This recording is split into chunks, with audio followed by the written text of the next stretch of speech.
Hi hello నమస్తే. నేను మీ యాదాద్రి అమ్మాయిని. ఈరోజు మన ఛానల్లో వచ్చేసి పన్నీర్ కర్రీని అయితే ఏ విధంగా చేయాలో వచ్చేసేయండి చూసేద్దాము. చూడండి, నేనైతే 2 పన్నీర్ పీసెస్లు అయితే తీసుకున్నాను. సో అవి తీసుకున్నాక పన్నీర్ని మంచిగా నీటిలో కడుక్కోవాలండి. ఎందుకంటే పాల స్మెల్ ఉంటుంది కదా. సో అందుకే వాటర్లో మంచిగా కడుక్కున్నాక ఈ పన్నీర్ ముక్కల్ని ఈ విధంగా పీసెస్గా కట్ చేసుకోవాలండి. ఆ పన్నీర్ ముక్కలు వచ్చేసి ఇప్పుడు మనము కారము, ఉప్పు అండ్ గరం మసాలా అయితే వేసుకుంటున్నాను. ఎందుకంటే ఇవి మ్యాగ్నేట్ చేసి ఒక 5 నిమిషాలు పక్కకు పెట్టాలండి. ఆలోపు మనము నెయ్యి కానీ, బటర్ కానీ లేదా నూనె కానీ ఏదైనా ఈ మూడిట్లలో వేయించుకోవచ్చు. నేనైతే నెయ్యి వేసుకుంటున్నానండి. ఈ నెయ్యిలో వచ్చేసి చూడండి, ఈ విధంగా పన్నీర్ పీసెస్ని ఒక్కొక్కటిగా వేసుకొని ఈ విధంగా క్రిస్పీగా వచ్చేంత వరకు ఫ్రై చేసుకొని ప్లేట్లో అయితే పక్కకు పెట్టుకోవాలి. చూడండి, అదేవిధంగా అన్ని పన్నీర్ పీసెస్ని అయితే ఈ విధంగా ఫ్రై చేసుకోవాలి. అదే ఆయిల్లో కొన్ని ఆనియన్స్ని కూడా వేసుకుంటున్నాను. ఆనియన్స్ తర్వాత కొన్ని జీడిపప్పులు అలాగే టమాటా ముక్కల్ని కూడా వేసుకొని ఈ విధంగా మెత్తగా చేసుకోవాలండి. టమాటా ముక్కలు అండ్ జీడిపప్పు, ఉల్లిగడ్డ అయితే మంచిగా మెత్తగా అయినంత వరకు ఉంచుకొని ఆ తర్వాత అందులో అల్లం వెల్లుల్లి వేసుకోవాలండి. అవి కూడా కొంచెం ఒక 5 నిమిషాలు ఫ్రై అయినాక మిక్సీ జార్లో అయితే ఈ పేస్ట్ని మొత్తం పేస్ట్ చేసేసుకోవాలి. చూడండి, ఈ విధంగా మెత్తగా పేస్ట్ చేసుకోవాలి.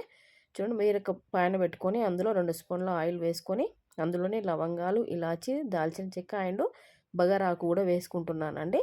అలాగే ఒక 5 పచ్చిమిర్చి ఈ విధంగా సన్నగా పొడుగుగా కట్ చేసుకొని వేసుకోవాలి. ఇందులోనే ఒక్క ఉల్లిగడ్డ మాత్రమే వేసుకుంటున్నాను. మీకు ఇష్టం లేకపోతే స్కిప్ చేయొచ్చు. ఉల్లిగడ్డ వేసుకుంటే కొంచెం బాగుంటుంది అనేసి నేను వేసుకుంటున్నాను.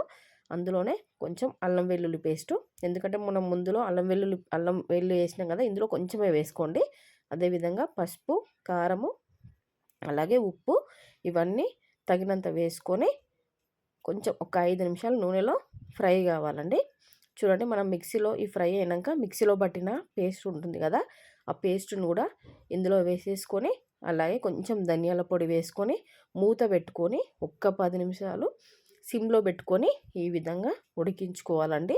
చూడండి, ఈ విధంగా ఉడికినాక మనం ముందుగా ఫ్రై చేసుకున్న పన్నీర్ ముక్కలు ఉన్నాయి కదా, ఆ పన్నీర్ ముక్కల్ని కూడా ఇందులో మెల్లగా కదపాలండి. ఎందుకంటే ఎక్కువ కదిపితే విరిగిపోతుంది. అందుకని మనము ముందుగా ఒక 10 జీడిపప్పు గింజలను అయితే నేను నానబెట్టుకున్నాను.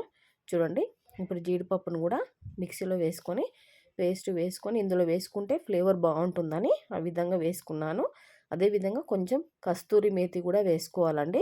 కస్తూరి మేతి వేసుకున్నాక జీడిపప్పు పేస్టు, కస్తూరి మేతి వేసుకొని ఒక్క మూత పెట్టుకొని ఒక 2-3 నిమిషాలు సిమ్లో పెట్టుకొని మళ్ళీ కదపకుండా మంచిగా ఉడికించుకోవాలండి. ఈ పన్నీర్ అనేది లాస్ట్లో మూత పెట్టుకొని తీసినాక కొత్తిమీర వేసుకొని అయితే తీసేయాలి.